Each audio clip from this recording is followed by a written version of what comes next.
Give me some love, some excitement. Hello, everybody. A ver, una bienvenida latina. ¡Hola a todos! Excelente.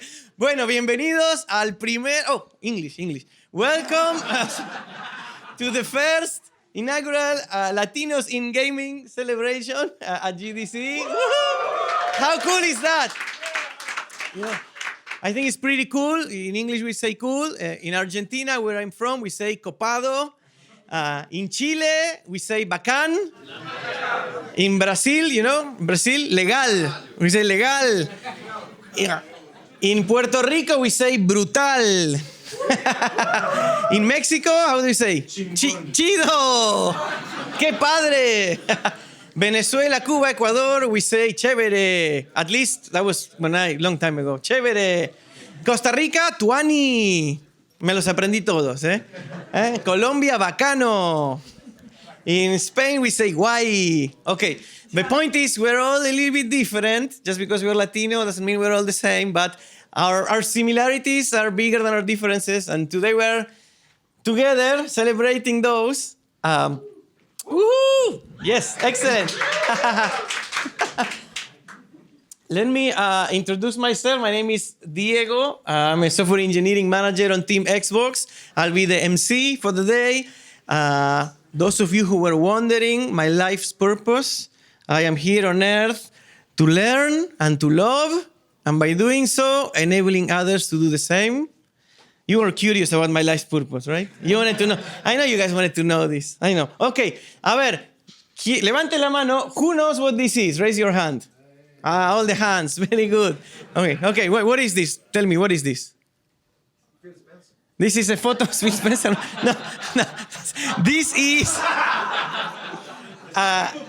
no, he has some hair. He still has some hair, Phil. No, this is the World Cup trophy, and when I was a kid growing up, this was a big deal for me, the World Cup. So much that I used to measure my life by how many World Cups I had left to see, to experience. Once every 4 years, if everything goes according to plan, I still have another 10 and 12. And I used to calculate the probabilities that of Argentina being the country with the most World Cups. We have 2. Brazil has 5. So I've given up. I'm working on plan B, which is get a Brazilian citizenship. Why am I telling you this? You'll see. There's a reason I'm telling you this. Before I tell you that, I wanna express some gratitude for the people who made this event possible. A lot of people, from my team worked to get us all here. I'll start with mi amiga cubana Karine Medina over there. Mi amigo de México, Jorge, over there, Jorge. Otro amigo de México, Esteban, gracias. And then these 2 people, Darcy and Katie Joe, they're over there, working really hard. On our Gaming for Everyone initiative, and thank you as well. And last but not least, Sharman Sosa. Is Sharman here? Woo! She's really been our guardian angel, HR director, and I'm forever grateful for all the work that she has done. I also want to thank our executive sponsors of the day. Not only these people put the money so we can get great food and this place, but they also actually made a point to fly down and show up and participate. One of them is Phil Spencer, head of Xbox. He's sitting here. Yes. And my boss, Dave McCarthy, general manager on Xbox, over there. Thank you. Thank you. All these beautiful prizes are hitting your budget, so thank you so much. So I have some news for you guys. Just for today only, we're gonna call you Felipe. Only for today. Just El Patrón. Felipe El Patrón. And Dave, you have a nickname too. David Macarturo. Just for today. I hope you guys have a good sense of humor. I think you guys have. If not, you can tell me later. Okay. Hey, so check this out. 66 different companies represented today by all of you in this event. This is a big deal. Yeah. Woo! And check out this. when we started preparing this a couple of months ago, this is the first time ever we do this. So we had no invite list, and we were freaking out. Jorge did a ton of work, reaching out to folks, and we have. I've been looking at the invite list, and we have so many inspiring people. Why are we here? All of the 66 companies. Very simple. We're here to connect. We're here to make friends. We're here to inspire each other. That's it. Here's an example. I have this card from Rodrigo, first row. He also invited me to an event, so thank you. He works for the Chilean government office. Can I say this? Is that okay? Okay. And he brought let me tell you a quick story. Last year at the expo, I went to their stand, and I was so inspired that the Chilean government is flying a bunch of the independent developers over. I got their card, gave it to Jorge, and how many raise your hand if you're from Chile. Look at this. Hey, huevón, we have all these Chile people. We're gonna arrange a visit to Xbox Campus, so this is already a great event for me. Okay, we're gonna get speakers, and the idea for today for the speakers is that we're gonna highlight 3 members of our community. If we get to do this again next year, maybe we highlight another 3. These fine folks happen to be my friends, so I just invited them, which means Argentina, it's a little bit overrepresented this time around. We'll fix that next time. And what I asked them to do is just to tell us a little bit their story, their journey, and maybe 1 or 2 things they learned. So these are gonna be light presentations, very personal, you'll see. So before that, I do want to give the opportunity to Felipe, el patron, to say a couple of words about this. So welcome, Phil. Thanks for the table. Can everybody hear me okay? Yeah. Is my mic on? Okay.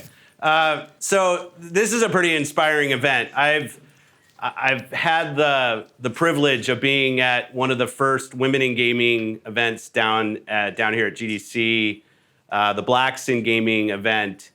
And as I've watched both of those initiatives start and take hold, I will say they started with a lot fewer people than I see in this room, and the enthusiasm in this room is tremendous. The one thing I wanted to add to what Diego said about the reason that you guys coming together is important is we know the industry we're in it's an inspiring industry.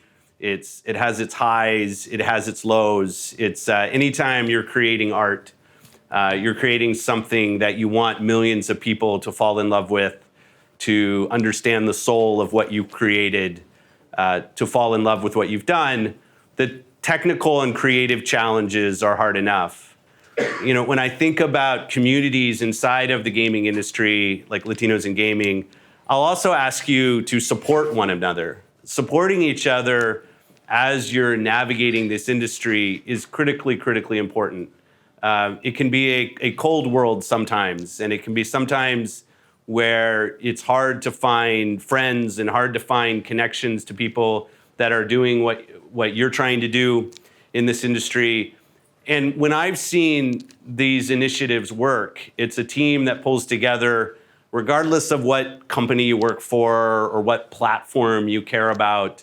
But as people who come together, who want to make the games industry a better place, a more inclusive place, to make the content we build more representative of the planet and not just the US or males in the US or white males in the US, which we have such a tendency to see as we come to places like GDC. You know, for me, the growth of the blank in gaming, Latinos in gaming, Blacks in gaming, women's in gaming, all of the initiatives that I see is such a great part of this industry. It's an industry that roots for itself. It's an industry where the people bet on one another, where friendships span states and countries and languages and companies. So I'll just ask that you do bet on each other, you connect to one another, and as people that will face the challenges we all face in this industry, but sometimes also unique challenges as we try to break through some of the barriers, make sure that this group stays active and stays communicative. Because when I look at what this industry should be about, It should be about change. It should be about the future. It should be about the youth. It should be about the art. And I had just quickly to finish, last year for my first time, I went to the Brazil Game Show in Sao Paulo. Yeah, and it was, and I call it the Brazil Game Show, but if you're there are people from many different countries that come in. It's clearly one of the big game shows in South America.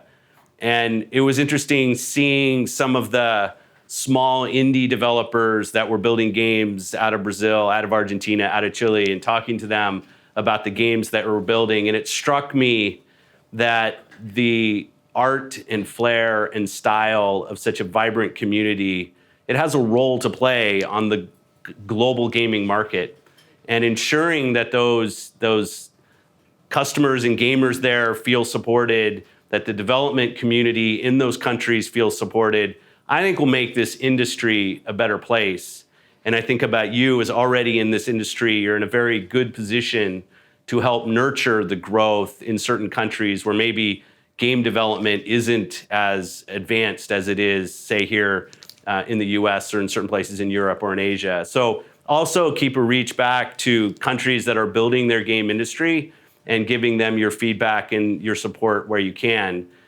In the long run, I think it'll make this industry a better place.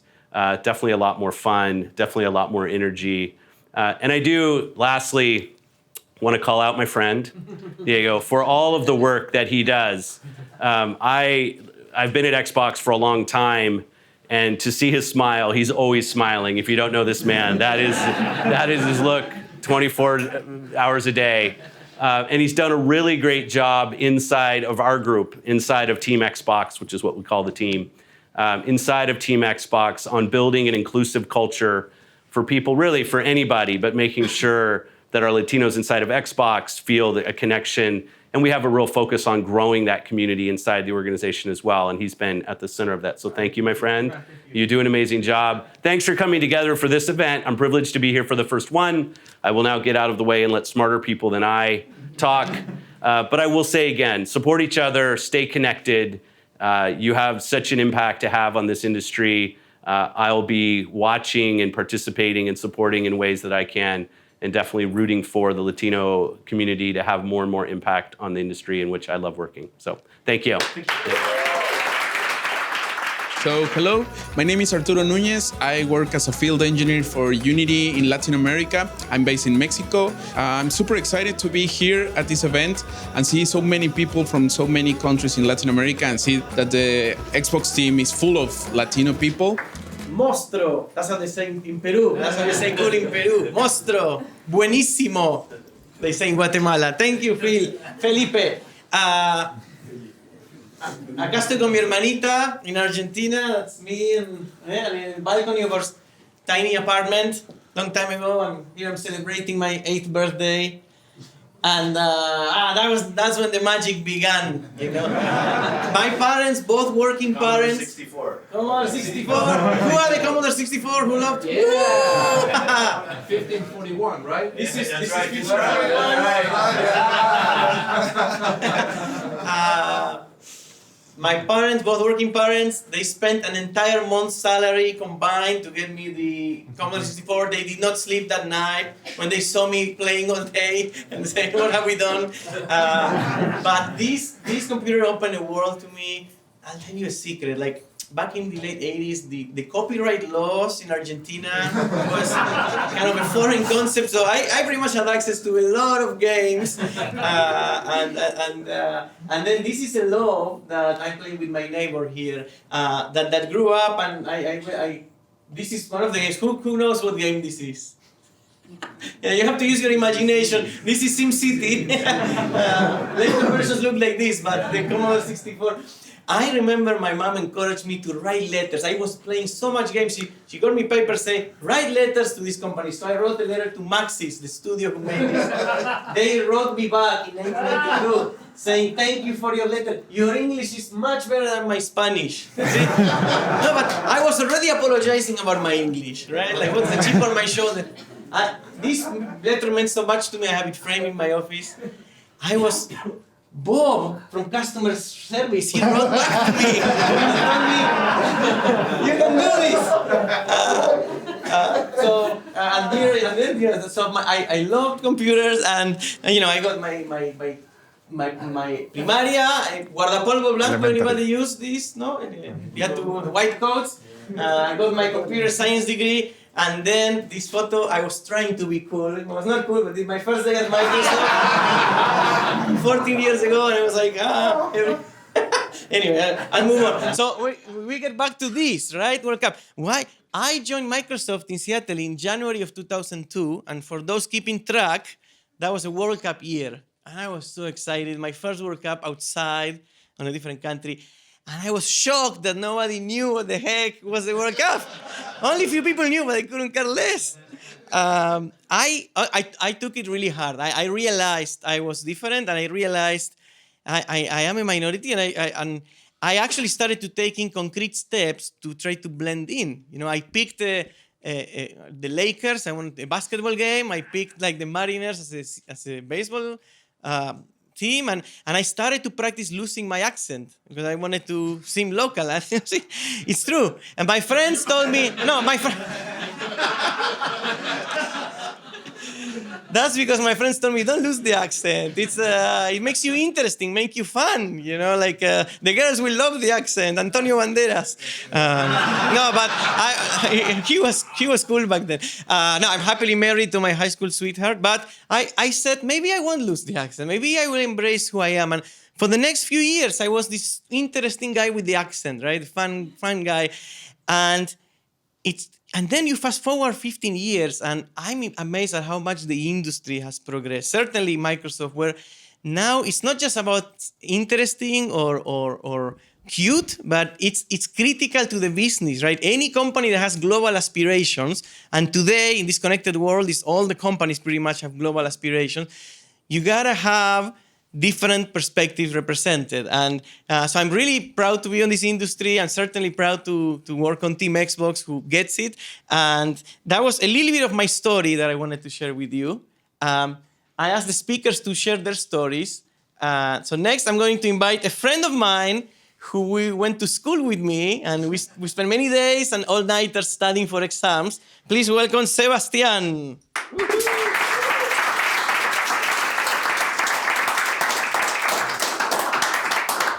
Gracias, Emi. Thank you, Emi. So I call him Emi because his second name is Emmanuel. So I don't call him Diego. For me, he's always Emi. And are you supporting the Sounders now?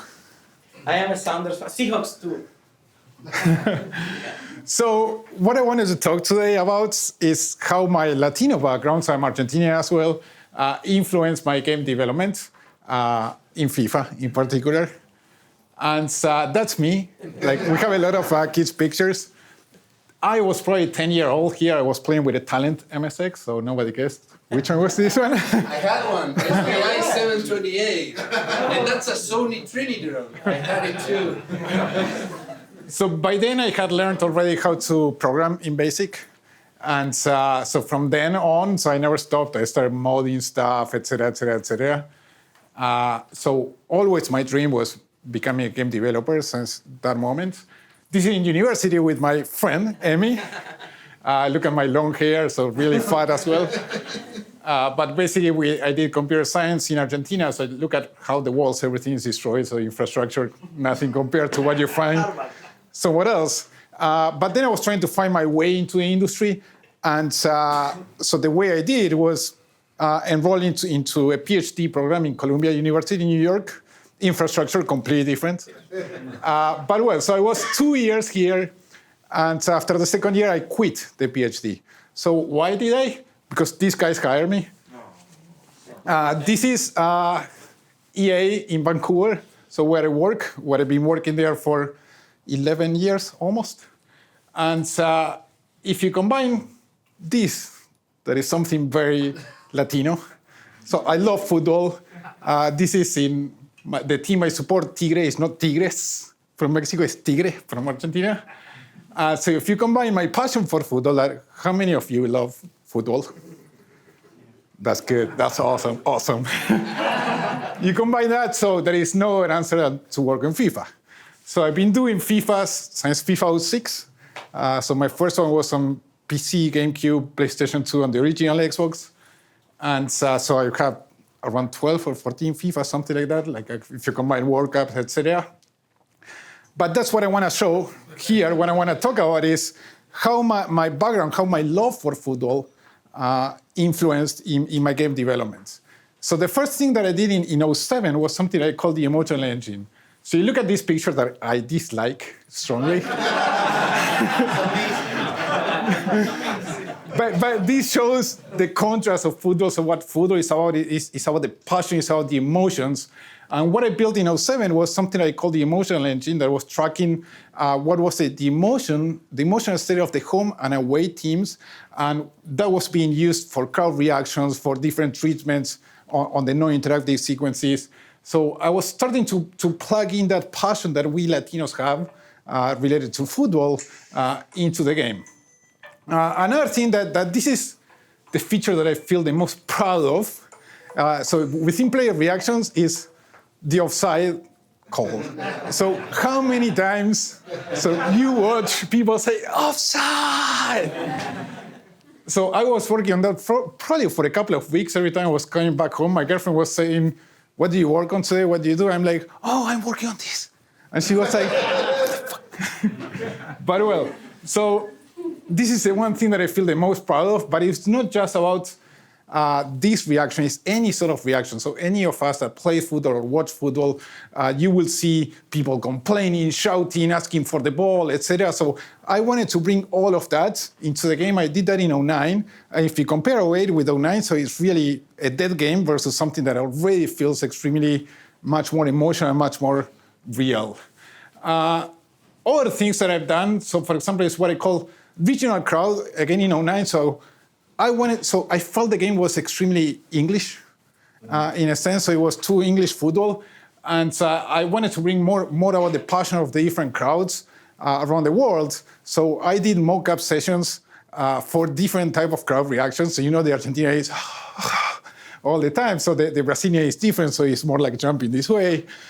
So we did a lot of different mock-ups for different crowds, and we started regionalizing more just how the atmosphere, how the game feels. Moving on, so other things that I did is what was called be a pro and be a goalkeeper, so in 2 different FIFAs. Let me tell you, I'm a disaster playing football. So I'm probably the guy that you don't want to call to come and play. But well, so we all played. Even if we're a disaster or not, we play. And the experience just of playing with my friends, etc., that helped me to develop what it is to play as a player and what it is to play as a goalkeeper, because I was a fat guy, so go to the goal. But well, so the other thing is, I love my team. I'm really passionate about my team. And something that is extremely common in all the Latinos football is the barra bravas, but in a sense it is a chance. Dale, dale, dale, dale, dale, dale, matadores. So all the time, so we were pushing chants, but by starting 15, so I imposed kind of the vision of one chant a team, that is more than one chant a team. But basically we're massively adding, like year after year now, more than 1,000 chants in every iteration. So that's really what brings that passion, that atmosphere for football. So all these things just out of how I feel and how I am as a Latino, like loving football. Something that I've done as well, since day one that I started working there, I asked, when are we getting the Argentinian League? When are we getting the Argentinian League? I didn't stop asking until in FIFA 14 we got it at the end. And then we got all other leagues. We got the Chilean, the Colombian, Brazilian with some up and downs. But basically always pushing to get Latin American content. And this is kind of a funny story because for some reason we cannot pay photographers in Argentina. I don't know what is the reason. And I wanted to have Boca Stadium and I wanted to have River Stadium in the game. So when I was in vacation back home, I just say, I go and take the picture of myself. So I asked the people from the art department, so teach me how to take the pictures. And I went different years, but to both stadiums and took 2,000 pictures around on each stadium. And that gets photo scan, et cetera, and then makes it into the game. So that's And my role on this team, so I was just leading the development teams. So it has nothing to do with taking pictures, nothing to do with producing art for the game. But that's what I'm willing to do for the passion of what I feel for the game and the content for the gamers. Something that is never-ending story. So you gotta come to the office and you see when we're playing. So we're from all different places. Latinos are kind of rough playing football. It's like, come on, that's not a yellow. So that's a discussion that we have at work every single day. It's like, that's not a foul! Come on, red card! So all the time discussing that, and the styles of play as well. That's the other thing that not just Latinos, but the diversity on the FIFA team, it was bringing different styles of play for the different teams, so we all feel represented in the game. But bottom line, so my dad and my mom, so these are the things that they taught me, is everything you do it with passion and with love. And that's really what pays off. That's really what Latinos have, is the passion and the love for what we do. And that's what I wanted to share today. Thank you. Hello everyone, my name is Eibar Rojas. I'm the CEO of Effect Studios. I think this kind of events is great to encourage the people to continue working hard to develop their own IPs or just help other teams to do video games. Next, I want to invite someone I met through Kike. His name is Pablo. Pablo mastered the Spanish language growing up as his native tongue. Then he moved to Quebec, where over the years he mastered French language. And a couple of weeks ago, I called him and I told him he needs to come down here and give a talk in English. So, mi amigo políglota, here's Pablo.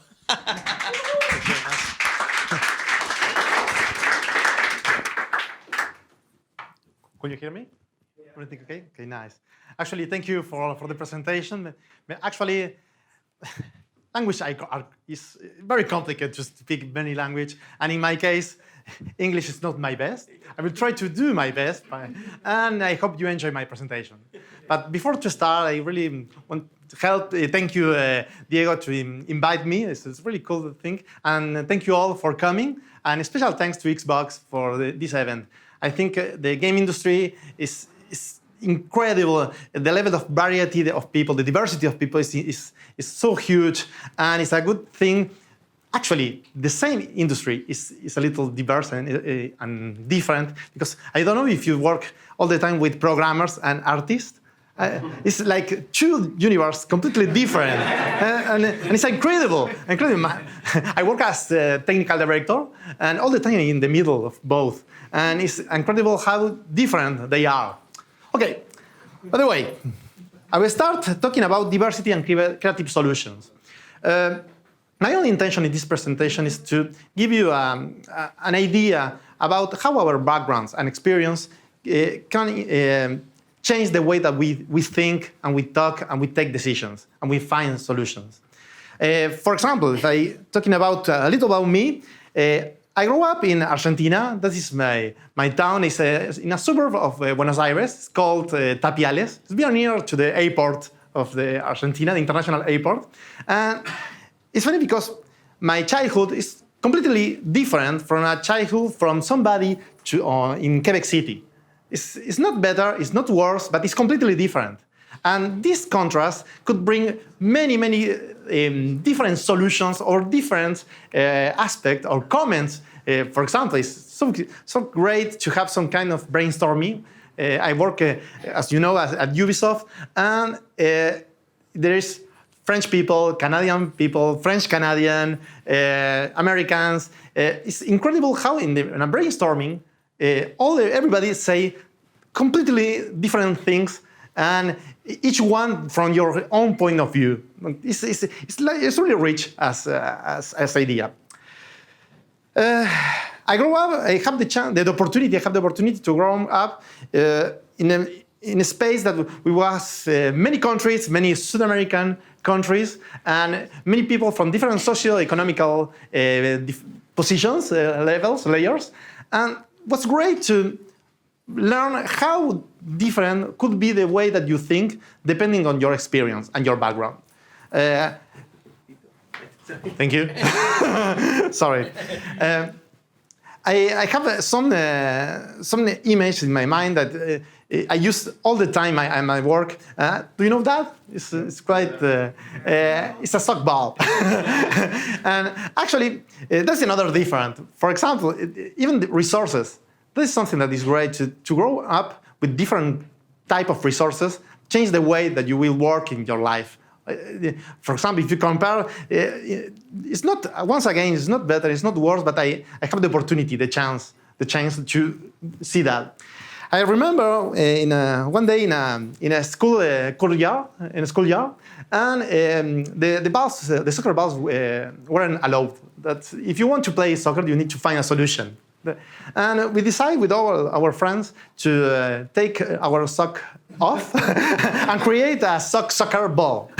And we tried, and it was funny because at the beginning, everybody has your own point of view. For example, the rich say, no, I don't want to give you my socks, they are too expensive. The other ones say, no, it's my only pair of socks, I don't want to give you that. And in my case, I remember I thought that my mother will kill me if I lose my socks. But you think all different experience, all different backgrounds, but when you have a need, when you have a need that you need to accomplish, or you have the same goal, everything could work.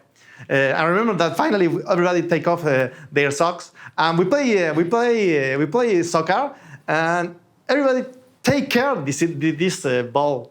That is something because I don't know, but in Argentina when somebody give a soccer ball, sometimes if it's not your ball, you can hit it, kick it, and lose it. Oh, it's not my ball, forget it. But in this case, this ball was the socks of everybody, and it was so great because everybody take attention of this sock ball.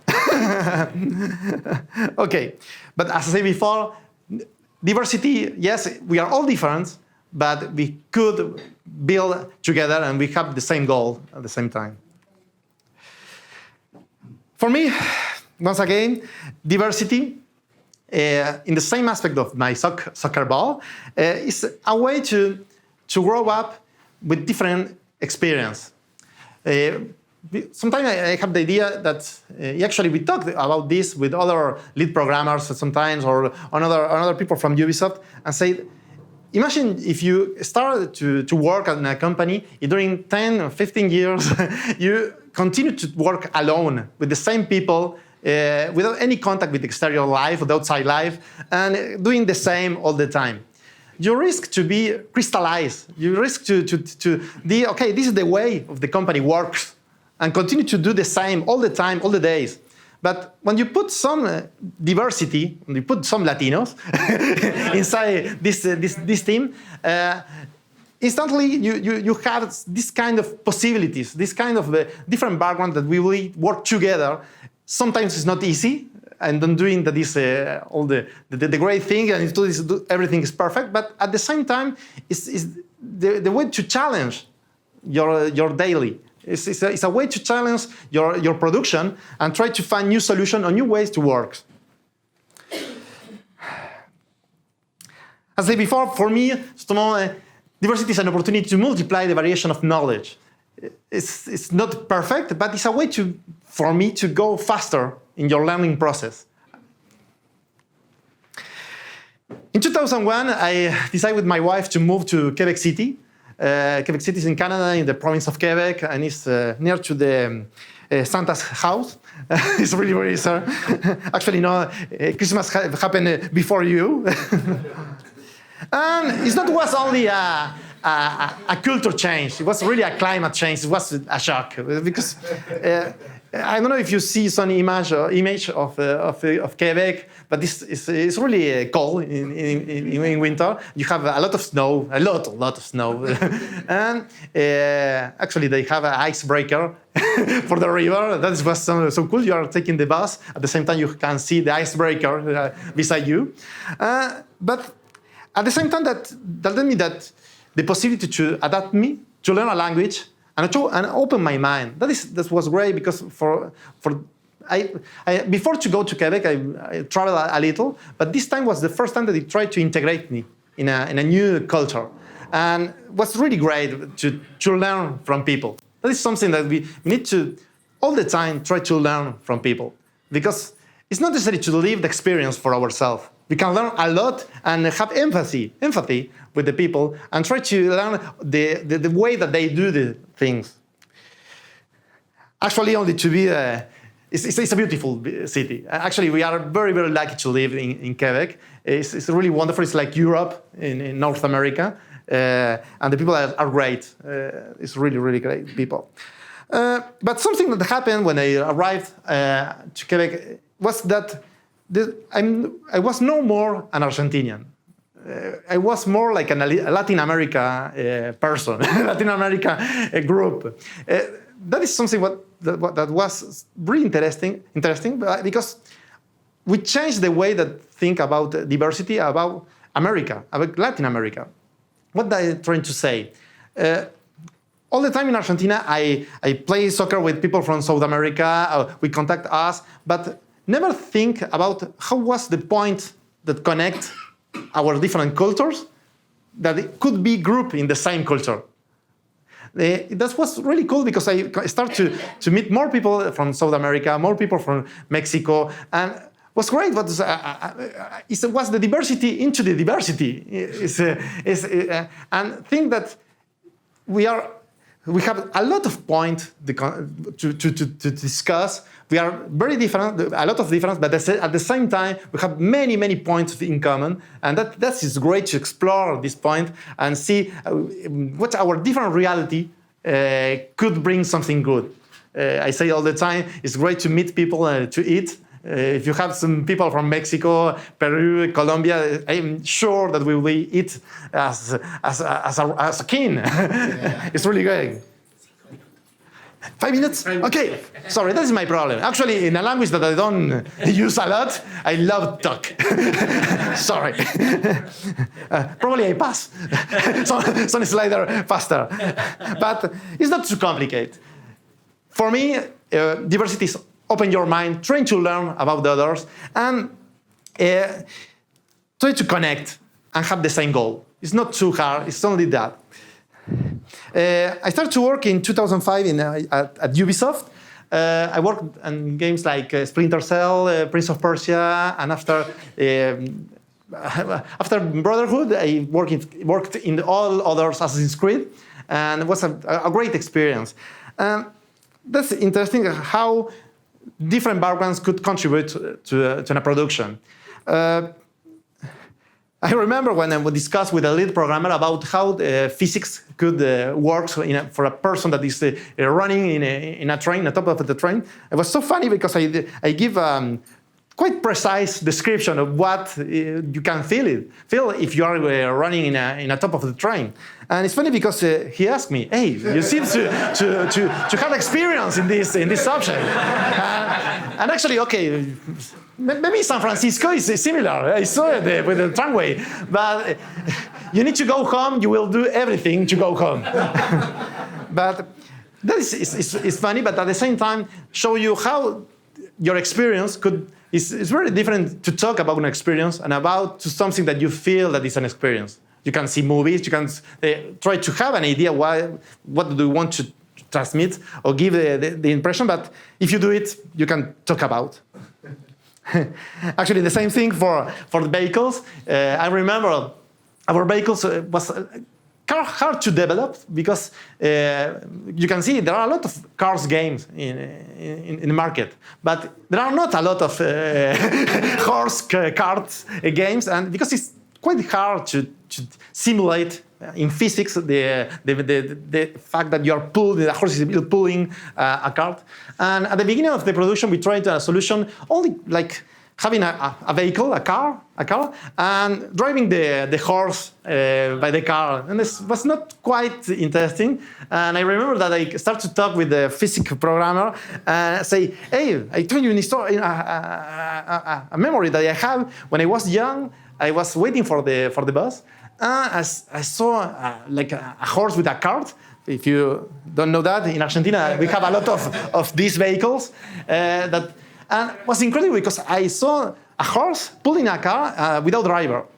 And it was incredible. The cart was like paper. It's incredible the force that a horse could have.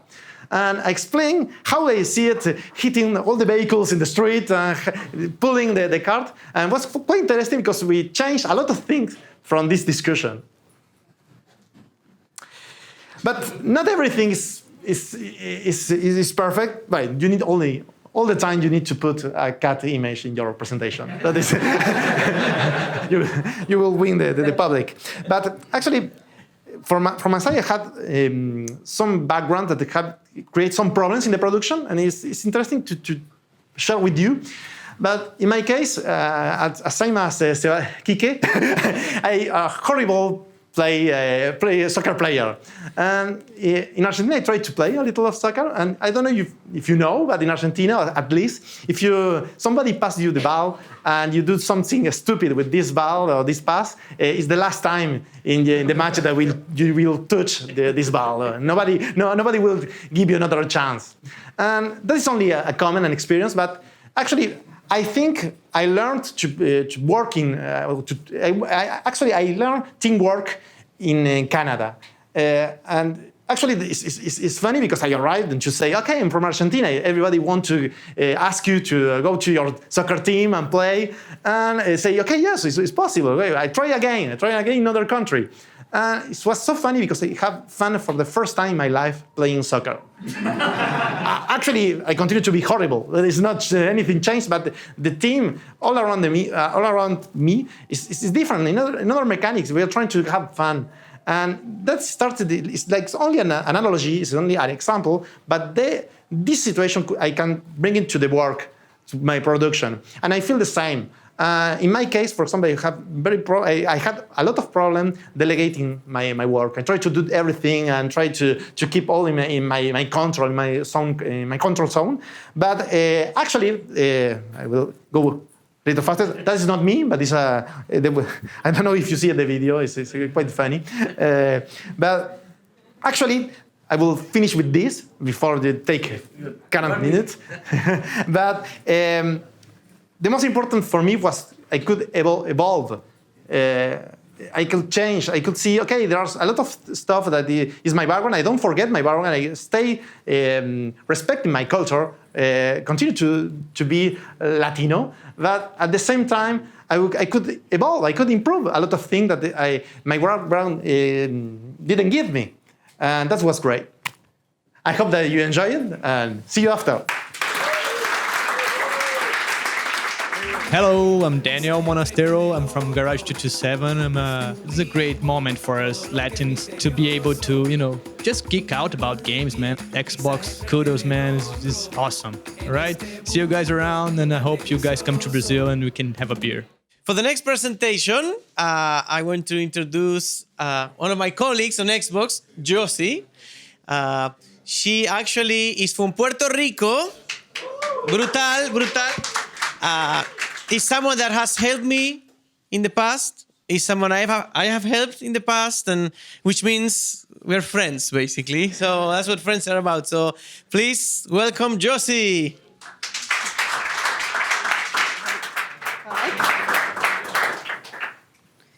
Can you hear me?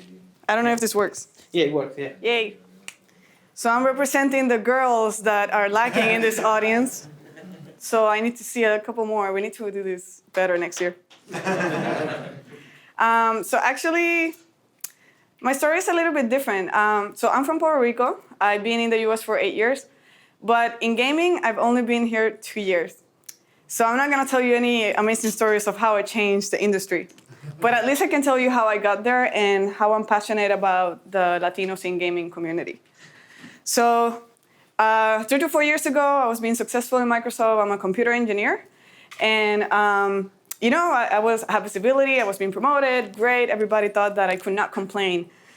But I actually had something inside that was itching. And I was like, I don't know. To me, in my head, this is what career success sounded like. If you recognize the song, then you're a fan of RPG. Yes, I am. But in all seriousness, it actually took me a lot of time to admit out loud that I wanted to go into games.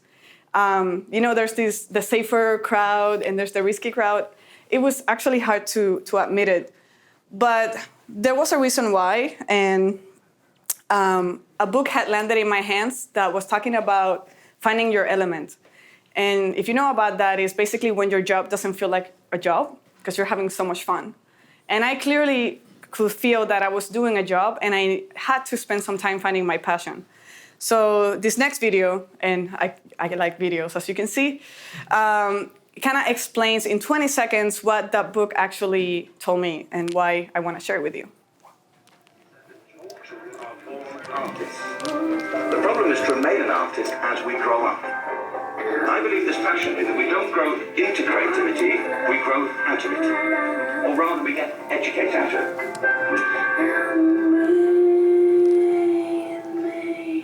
So in other words, we are born artists, but we grow out of it. And I totally felt like that. I felt like I became an adult and I've forgotten where I come from. So my family actually wasn't surprised when I kind of admitted to them that I'm like, I think I want to go into Xbox now that I'm here. And it's very clear why I wanted to go into games. That's me in Puerto Rico with my brother, and you're going to notice all of my pictures are in the same room, but that's where the consoles were. It started with the Atari. That's my cousin and my brother. So that was a big introduction to us. We basically saved money to get each console as they were releasing, as the ones we could afford. So no, I did not get all of them, but I got enough of them. Yes, that's me in my first communion dress, because I was trying to make a portrait out of my two favorite dolls, and that was actually by a game. So we actually got really into art, even if that was as most digital as you can be besides paint, right? And even in college, in the same room, I'm teaching my nephew how to play games in the room that his dad grew up in. So that was pretty cool. But the whole point of this is between me and my two oldest brothers, we had to learn how to share the console because we had one, and at least one of us was always hanging and just watching the game.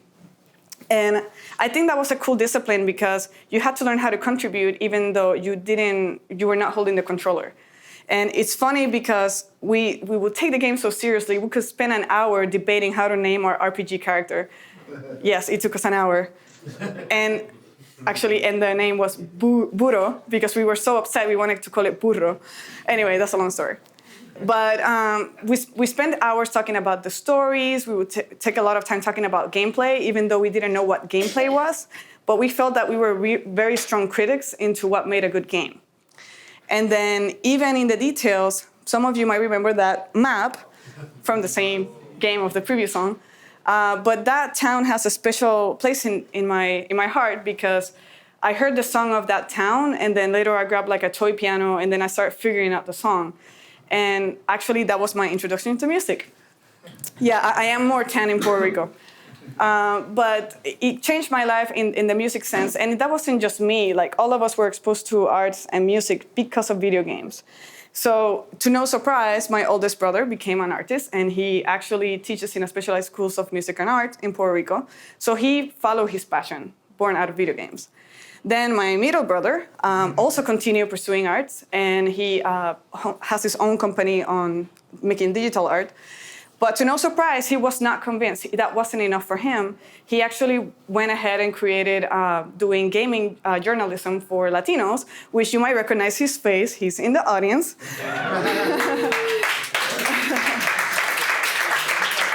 Wait. Hashtag proud sister, anyway, didn't show.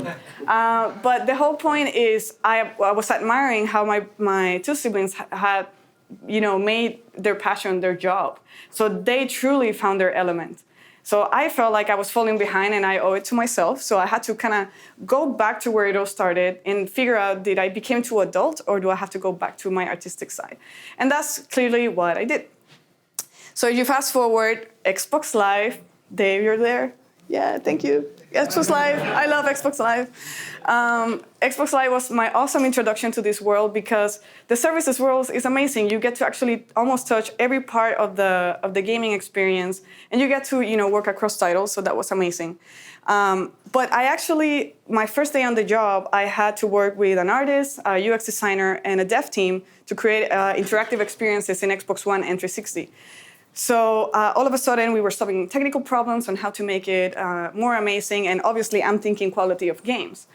So I actually found my element. Coming from computer engineering, I love working with very technical people, with also very creative people in the middle. So I understand your role because being in that side, I felt like I was finally using everything that I grew up with.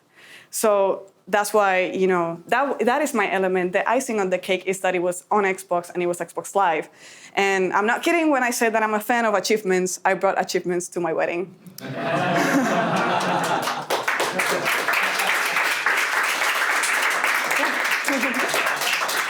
So then I also had the ability to join Microsoft Studios. So now I was actually working behind the whole mechanics of, okay, how do we make a game? So that was actually a lot of fun because now, from the service into the game making. I had the opportunity to visit Rare, which to me was a bucket list item because I grew up with a lot of their titles. And I forgot to say this, but when I was playing music because of video games, I was joking that I was going to make music for video games one day. And obviously, I am not doing that right now. But I did have the opportunity to spend an hour with one of the composers at Rare who has been there for years. So many titles I can say later. And it was interesting how we were totally geeking out about how to make a good song. He played live for me. I have some 5-second evidence. And he also shared how he was actually composing the music for the next title. So go to E3 and figure it out. But this is him doing some parody. There it is. Anyway, that's evidence that I had a bucket list item happen. But even though I don't make music for games, I am a soundtrack geek. So if you ever need a critical ear, I'm there. Call my number. And still today, I am creating interactive experiences, working in my element, so I can't complain. 2 years, but in progress. So what's the whole point of this? My message here is, sí se puede. Which means it can be done. It is possible to, make it into the game industry.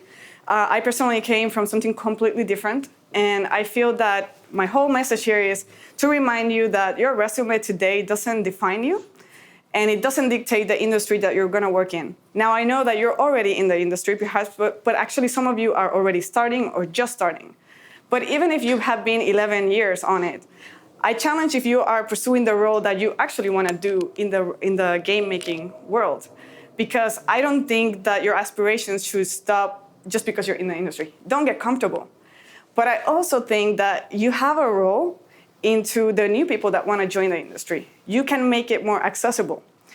Out there's this perception, and sorry for those who have been in the game industry a lot, but there is this certain perception of very tight inner circle. Oh, it's so impossible. You need to know somebody from the inside. I actually got the opportunity through my leadership team to give this a try without no prior experience. But I think I definitely want to echo that you can actually play a role that when you're hiring teams, leave room for some not so experienced people because they can totally refresh your creative process.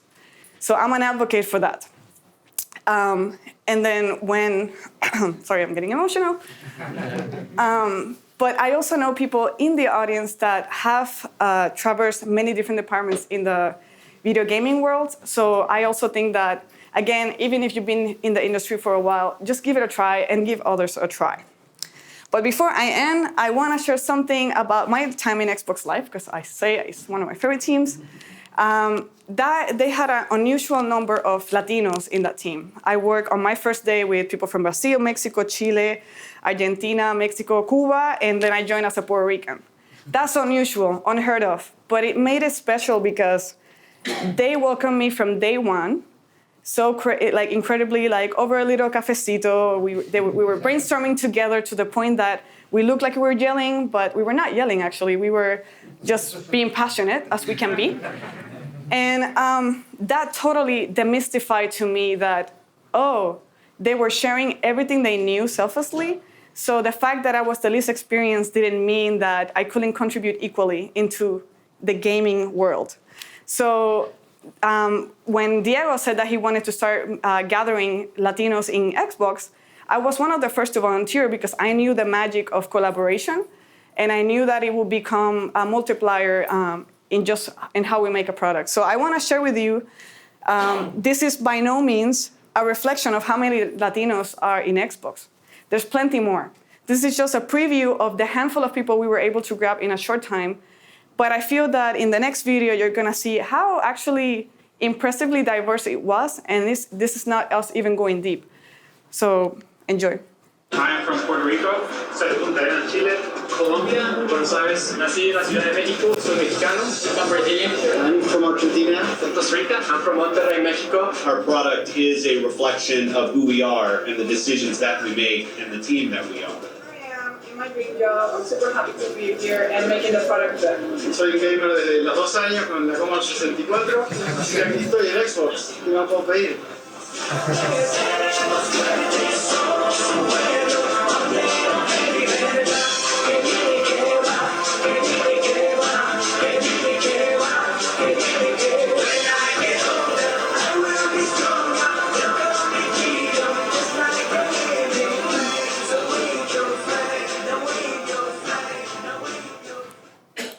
Yeah, so that's pretty much it.